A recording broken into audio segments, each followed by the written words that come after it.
I was wondering, have you ever met a thanatologist? Someone who studies death for a living? Have you ever wondered what someone like that would look like? Well, today is your lucky day. I am one of those people.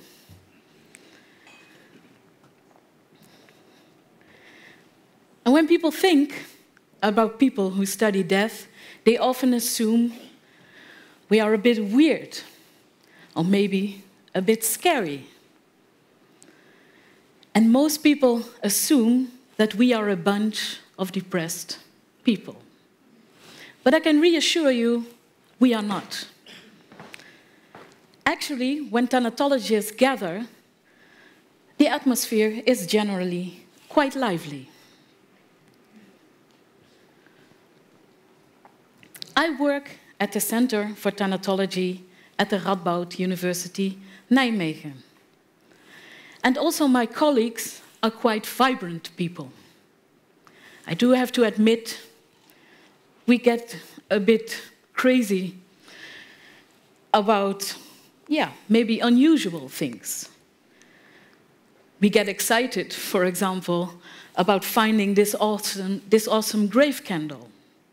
And you can imagine how excited we got when we actually bought this coffin that normally decorates our office.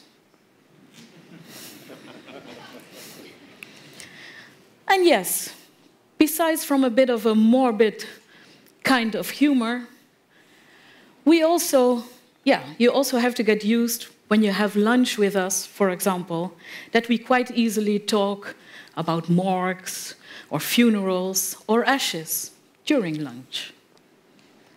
And every 2 years, there is an international gathering, the so-called DDD, the Death, Dying and Disposal Conference.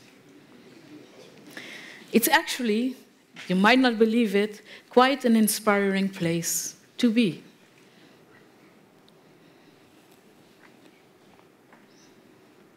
I do most of my research on how we Dutch deal with death. And for this, I did a lot of interviews with a great variety of people, some young, some old, from all walks of life, on their expectations of death. I also participated in a lot of funerals, both burials and cremations. And I learned a lot from people working in funeral care about their devotion and what dealing with death on a daily basis does to you. I also paid quite some visits to the crematorium. And also, almost every day, I learn new things over there. One of the interesting things that I came across is the given that when you cremate a body, let's say 90 minutes at almost 900 degrees, that this does not turn you into ashes, at least not completely, because there are still quite some big bones left. And these bones are then put into a so-called cremulator that then blends these bones into ashes. Here you see some of our students in front of it, in front of the Dustmaster MX 4000. And it really makes you wonder who comes up with these names. But okay, for now enough about the crematorium. I do spend a lot of time on cemeteries. I visit them quite often. And what I'm most interested in, that's why I'm interested in it, is because it's an interesting place where you can see how the dead and the living keep continuing their bonds. On graves, you will find a lot of things that people bring. And on these graves, you see that people leave notes, they leave candles, they leave flowers. But what really fascinates me the most is that these often very cheap objects that are mostly bought at budget stores, they become really priceless items once they are put on a grave. Isn't that a fascinating thing?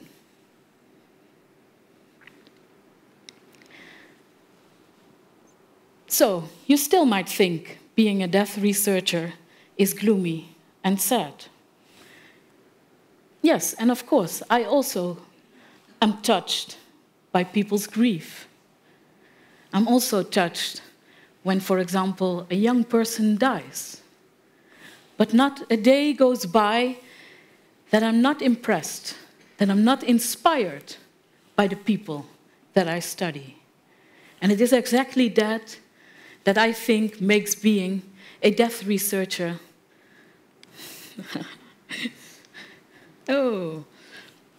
being a death researcher such a great thing.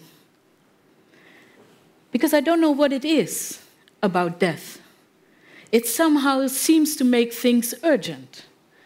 It seems to make people able to express what is most important to them. You see that people are able to find words to tell you exactly what they believe in and what they value most. That is one of the reasons why death has become a precious part of my life, of my personal life too. Because I think death is a great educator, because somehow it always puts things in perspective. And I truly do hope to make death a precious part of your life too.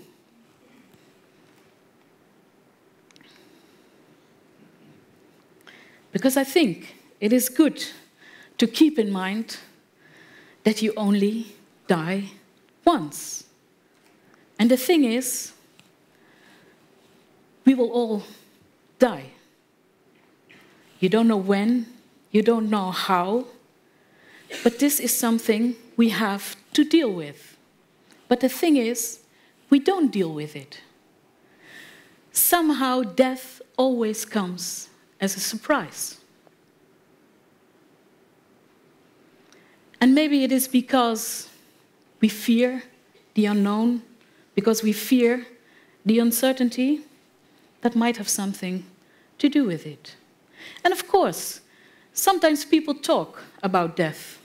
For example, when there is a public discussion about euthanasia, or when you have to choose whether you want to be cremated or buried after you die. But the thing about these conversations is that most of the time they are about medical issues or ethical issues, and they are about practical or financial aspects of it. The real conversation of death, we start them most of the time when it's already too late, when death is already staring you in the face. I think it is a good thing to realize already early on in life that death is hardly ever the end of things. We will all live on after we die. And I'm not here to promise you an afterlife in heaven or hell, but we do live on in the hearts and minds of the people we share our lives with. Isn't that an interesting thought? Why don't we do more with that given? Have you ever thought about this? About how you want to be remembered after you die?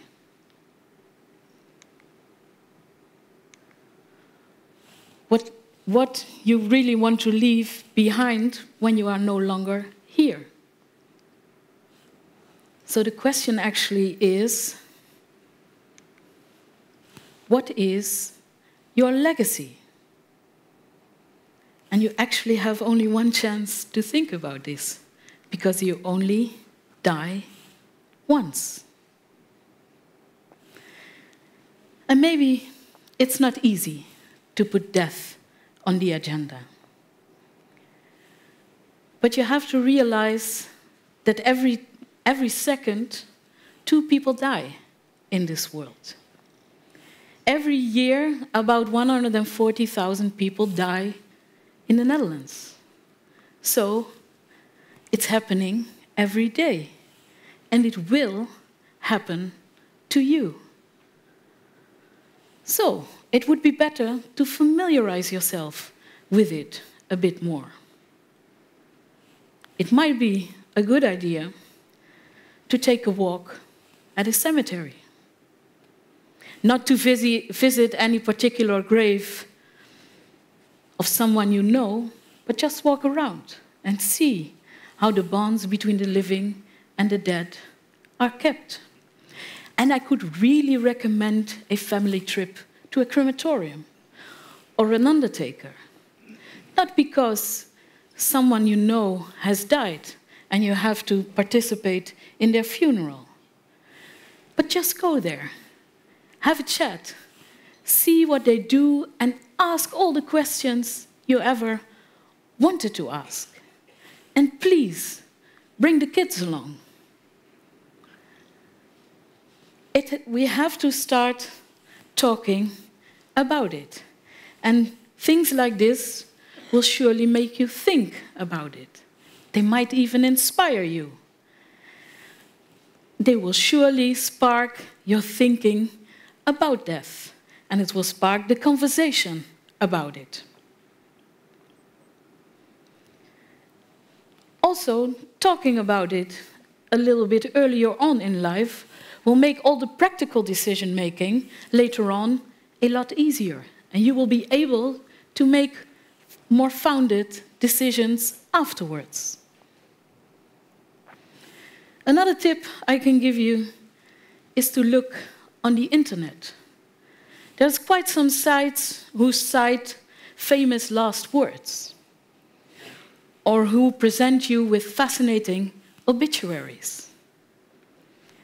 Read one every day. Some of them are illuminating, some are silly, and some are simply funny. But this is really an interesting way to go. It will make you think about your own last words. What are the last thoughts you would like to share with the people you love, the people you spend your lives with? My message is not to wait until it is too late. And of course, I cannot tell you what your legacy should be, because it is all about you. It is all about your life. It is your journey to make. Take your chance. You have only one life to do it. Know that we are not helpless nor hopeless when it comes to death. We have to take things serious. We have to take our legacy serious.